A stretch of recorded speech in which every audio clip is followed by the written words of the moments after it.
সুপ্রিয় শিক্ষার্থী, আসসালামু আলাইকুম। আশা করি সকলে সুস্থ এবং নিরাপদ আছেন। আমি আল্লাহর রহমতে ভালো আছি। Shimul Memorial north south school and কলেজের অনলাইন ক্লাসে তোমাদের সকলকে স্বাগত। উপস্থাপনায় আমি মোসাম্মদ লাভলি খাতুন, সহকারী শিক্ষক, Shimul Memorial north south school and College, Rajshahi. আজ আমি তোমাদের যে ক্লাসটা নেব সেটা হলো দশম শ্রেণীর ব্যবসায় উত্তর। আমি আজকে যে বিষয়টা নিয়ে আলোচনা করবো সেটা হলো তোমাদের পাঠ্য বইয়ে ৫ম নাম্বার অধ্যায় ব্যবসায়ের আইনগত দিক। এই ক্লাসটা থেকে তোমরা যা যা শিখবে, অর্থাৎ শিখন ফলগুলো কি কি সেগুলো এবার দেখে নেওয়া যাক। ব্যবসায়ের আইনগত দিকে ধারণা ব্যাখ্যা করতে পারবে, লাইসেন্সের ধারণা ও এটি পাওয়ার উপায় বর্ণনা করতে পারবে, ফ্রাঞ্চাইজারের ধারণা ও এটি পাওয়ার উপায় বর্ণনা করতে পারবে, প্যাটেন্টের ধারণা, নিবন্ধনকরণ ও সুবিধাগুলি বর্ণনা করতে পারবে, ট্রেডমার্কের ধারণা ও ধরন ব্যাখ্যা করতে পারবে, ট্রেডমার্ক নিবন্ধন করার পদ্ধতি ধারাবাহিকভাবে বর্ণনা করতে পারবে। আজকে আমি যে বিষয়গুলো নিয়ে আলোচনা করবো, অর্থাৎ আলোচ্য বিষয়গুলো কি কি দেখো। ব্যবসায়ের আইনগত দিক, লাইসেন্স, ফ্রাঞ্চাইজিং ও ফ্রাঞ্চাইজ চুক্তি, মেধা সম্পদ, প্যাটেন্ট, ট্রেডমার্কের ধারণা, রেজিস্ট্রেশনের প্রয়োজনীয়তা ও সময়সীমা। প্রথমে যে বিষয়টা নিয়ে আলোচনা করব সেটা হলো ব্যবসায়ের আইনগত দিক। দেখো সুপ্রিয় শিক্ষার্থী বন্ধুরা, প্রতিটি ব্যবসায়ে কিছু বুদ্ধিভিত্তিক সম্পদ থাকে, যেমন কপিরাইট, প্যাটেন্ট, ট্রেডমার্ক ইত্যাদি। এগুলো ব্যবসা উদ্যোগের গবেষণার কথা, অর্থাৎ গবেষণার মাধ্যমে এগুলো এসেছে এবং ব্যবসার অতি মূল্যবান সম্পদ। এইসব সম্পদ সংরক্ষণের জন্য সব দেশে আইনগত বিধান রয়েছে। ব্যবসায়ের আইনগত দিক সম্পর্কে ধারণা ব্যবসায়ীকে আইনগত সমস্যা থেকে রক্ষা পেতে সাহায্য করে, অর্থাৎ ব্যবসায়ের আইনগত দিক সম্পর্কে ধারণা থাকলে, এটা সম্পর্কে জানা থাকলে অবশ্যই ব্যবসায়ীকে আইনগত ঝামেলা থেকে, অর্থাৎ আইনগত সমস্যা থেকে রক্ষা করতে সহায়তা করবে। এরপরে দেখো আমি যে বিষয়টা নিয়ে আলোচনা করবো সেটা হলো লাইসেন্স। লাইসেন্সটা কি সেটা আমরা এখন জানবো। যে কোনো ব্যবসা শুরু করার আগে সংশ্লিষ্ট কর্তৃপক্ষের কাছ থেকে অনুমোদন নিতে হয়, অর্থাৎ যে কোনো ব্যবসা আরম্ভ করার আগে সংশ্লিষ্ট কর্তৃপক্ষের কাছে একটা অনুমতি নিতে হয়, সেটাকে বলা হয় লাইসেন্স। এছাড়া নিবন্ধনও করতে হয়। এই অনুমোদন বা নিবন্ধন বিভিন্ন ভাবে করা যায়, অর্থাৎ লাইসেন্স বা নিবন্ধনটা বিভিন্ন রকম হতে পারে, অর্থাৎ বিভিন্ন ব্যবসায়ের ক্ষেত্রে প্রসেসটা বা নিয়মটা বিভিন্ন রকম। যেমন এক মালিকানা ব্যবসায়ের ক্ষেত্রে যদি এর অবস্থান পৌর এলাকার ভেতরে হয় তাহলে পৌর কর্তৃপক্ষের, এবং পৌর এলাকার বাইরে হলে সংশ্লিষ্ট জেলা প্রশাসনের কাছ থেকে ট্রেড লাইসেন্স সংগ্রহ করতে হবে। আর বাংলাদেশে অংশীদারি ব্যবসায় নিবন্ধনটা বাধ্যতামূলক নয়, তবে কোন ব্যবসায়ী চাইলে অংশীদারি ব্যবসা নিবন্ধন করতে পারবে, অর্থাৎ অংশীদারি নিয়ম অনুসারে, অর্থাৎ অংশীদারি আইন অনুসারে সে নিবন্ধক অফিসে যে নির্দিষ্ট ফি দিয়ে এই নিবন্ধনটা করতে পারবে, তবে এই নিবন্ধনটা বাধ্যতামূলক নয়। এরপরে দেখো যৌথ মূলধনী কোম্পানির নিবন্ধনটা, অর্থাৎ যৌথ মূলধনী কোম্পানির নিবন্ধন পাওয়ার জন্য কি করতে হয়, অর্থাৎ এর লাইসেন্স বা এর অনুমতি পত্রটা কি সেটা আমরা দেখি। কোম্পানি আইন অনুসারে বাংলাদেশে যৌথ মূলধনী ব্যবসায়ের প্রবর্তকগণ কোম্পানি আইন অনুসারে প্রয়োজনীয় দলিল সহ ফি প্রদান করে নিবন্ধকের নিকট আবেদন করেন এবং দলিলাদি প্রমাণপত্র পরীক্ষা নিরীক্ষা করে নিবন্ধক সন্তুষ্ট হলে প্রাইভেট লিমিটেড কোম্পানির ক্ষেত্রে ন্যূনতম 2 জন প্রবর্তক আর পাবলিক লিমিটেড কোম্পানির ক্ষেত্রে 7 জন প্রবর্তক নিবন্ধনের জন্য আবেদন করতে পারে। অর্থাৎ প্রাইভেট লিমিটেড কোম্পানি অর্থাৎ নিবন্ধিত হওয়ার পর কাজ শুরু করতে পারে, কিন্তু পাবলিক লিমিটেড কোম্পানি নিবন্ধিত হওয়ার পর কাজ শুরু করতে পারে না। পাবলিক লিমিটেড কোম্পানি কাজ শুরু করার জন্য কার্যক্রমের অনুমতিপত্র নিতে হয়, অর্থাৎ প্রাইভেট লিমিটেড কোম্পানির ক্ষেত্রে সেই ধরনের কোনো নির্দেশনা নেই, অর্থাৎ নিবন্ধিত হওয়ার পরই কাজ শুরু করতে পারে। এরপরে দেখো আমি যে বিষয়টা নিয়ে আলোচনা করবো সেটা হলো ফ্রাঞ্চাইজিং, অর্থাৎ ফ্রাঞ্চাইজিংটা কি এটা বারবার প্রশ্নে এসে থাকে। অর্থাৎ তোমরা এখন দেখো ফ্রাঞ্চাইজিংটা কি, আমরা সেটা দেখছি। ফ্রাঞ্চাইজিং বলতে কোনো খ্যাতনামা নাম ব্যবহার এবং এর পণ্য তৈরি, বিক্রি ও বিতরণ করার অধিকারকে বোঝায়। অর্থাৎ কোনো খ্যাতনামা কোম্পানির নাম ব্যবহারকে ফ্রাঞ্চাইজিং বলা হয়। যেমন দেখো, brand box company, Pizza Hut, KFC ইত্যাদি, এই নামগুলো ব্যবহার করাকে বলা হয় ফ্রাঞ্চাইজিং।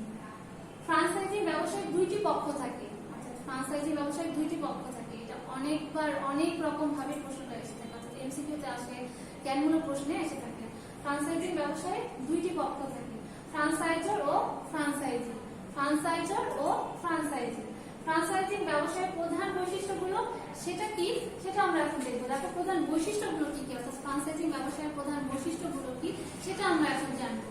দেখো, ফ্রাঞ্চাইজার ও ফ্রাঞ্চাইজি এর মধ্যে চুক্তিপত্র, অর্থাৎ ফ্রাঞ্চাইজার ও ফ্রাঞ্চাইজির মধ্যে একটা চুক্তিপত্র থাকতে হবে।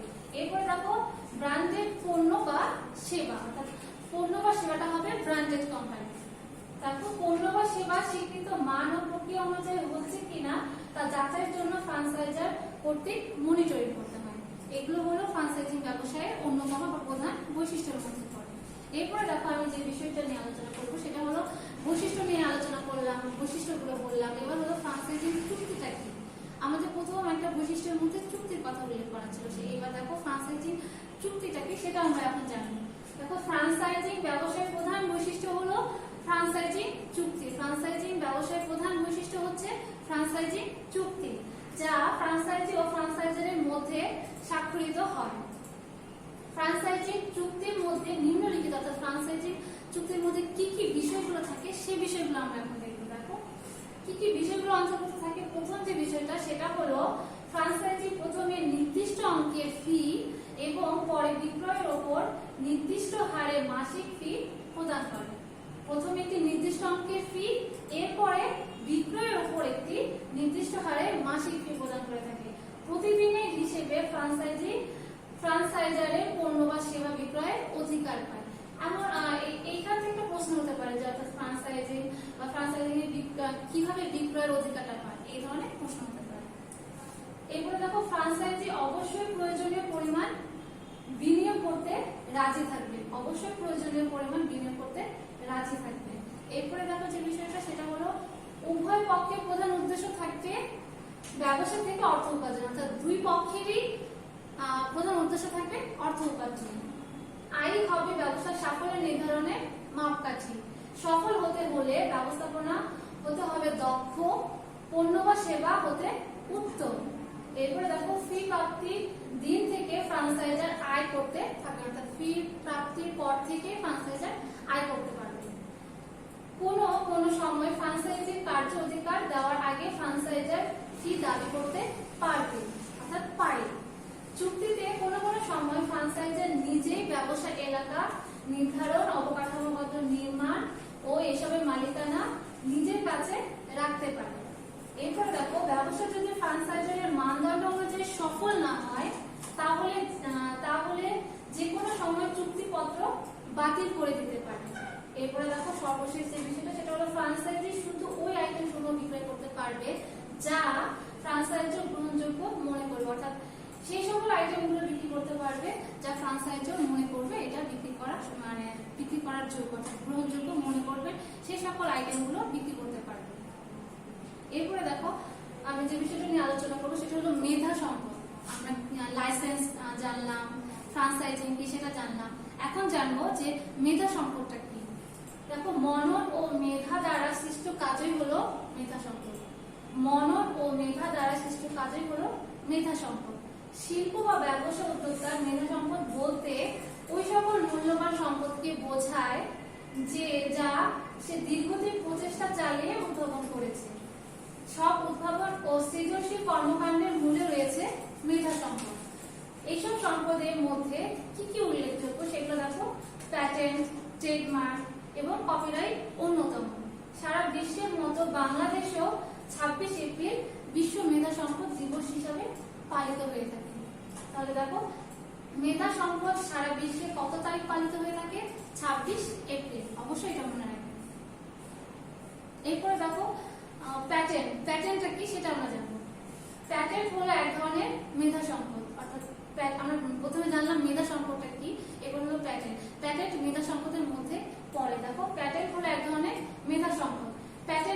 মাধ্যমে এরূপ আবিষ্কারের জন্য আবিষ্কারকে তার স্বীকৃতি স্বরূপ একটি নির্দিষ্ট সময়ের জন্য একচেটিয়া মালিকানা প্রদান করা হয়, অর্থাৎ নির্দিষ্ট একটা সময়ের জন্য তাকে মালিকানাটা প্রদান করা হয়।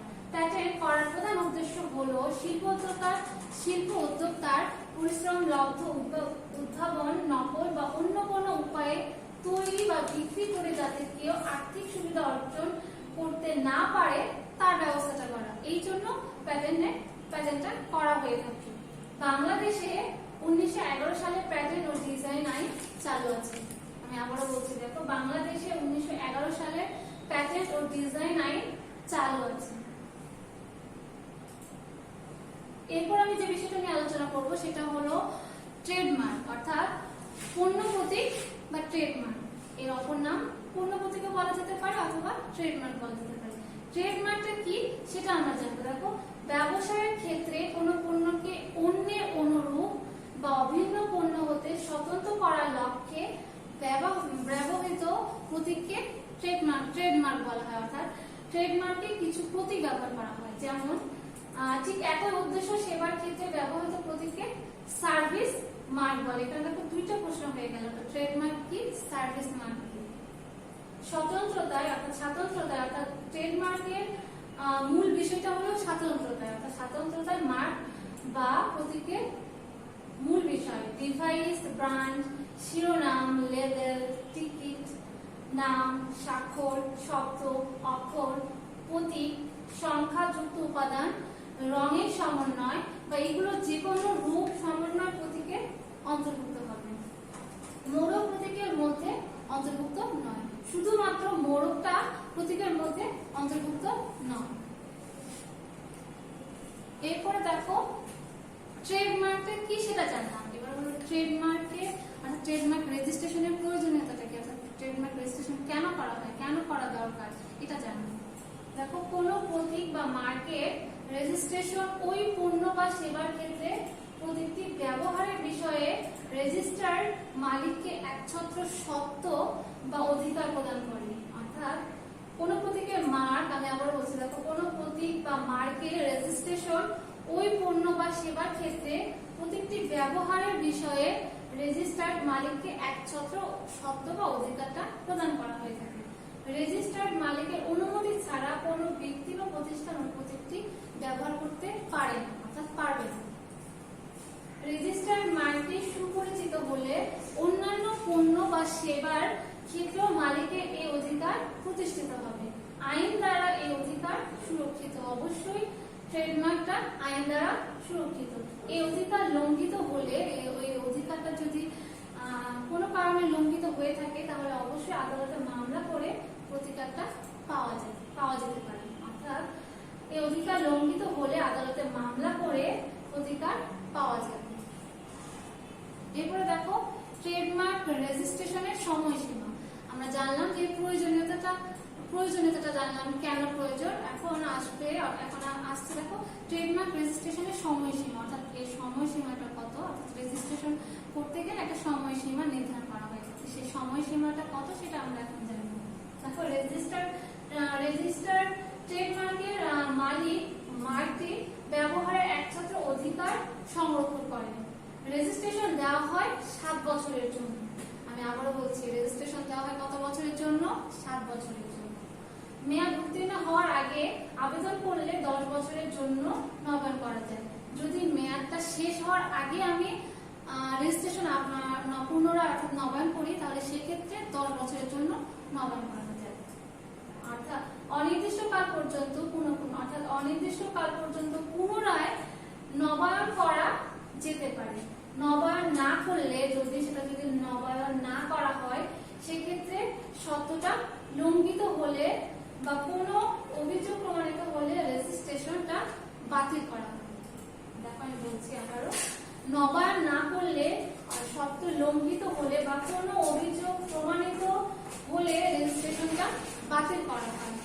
উপমহাদেশে 1940 সালে ট্রেডমার্ক আইন প্রণয়ন করা হয়।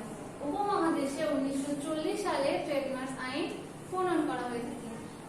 এই প্রশ্নটা প্রায় তোমাদের জ্ঞানমূলক প্রশ্নে এসে থাকে। উপমহাদেশে ট্রেডমার্ক আইন কত সাল? উপমহাদেশে 1940 সালে ট্রেডমার্ক আইন প্রণয়ন করা হয়।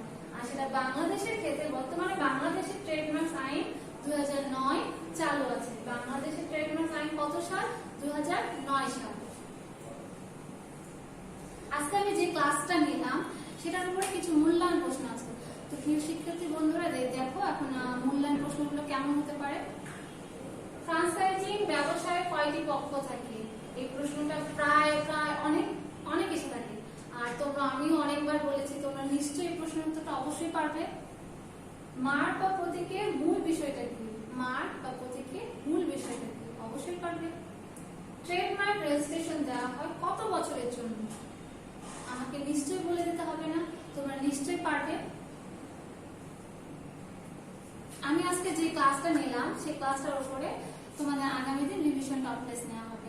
আর অবশ্যই বাসায় থাকবে, আতঙ্কিত হবে না, চিন্তা করবে না। অবশ্যই বাসায় থাকবে, ঘন ঘন সাবান ও পানি দিয়ে হাত পরিষ্কার করবে বা হাত ধৌত করবে এবং পরিষ্কার পরিচ্ছন্ন থাকবে। সেই সাথে ভালো ব্যক্তিগত স্বাস্থ্য বিধিটা বজায় রাখবে। ধন্যবাদ।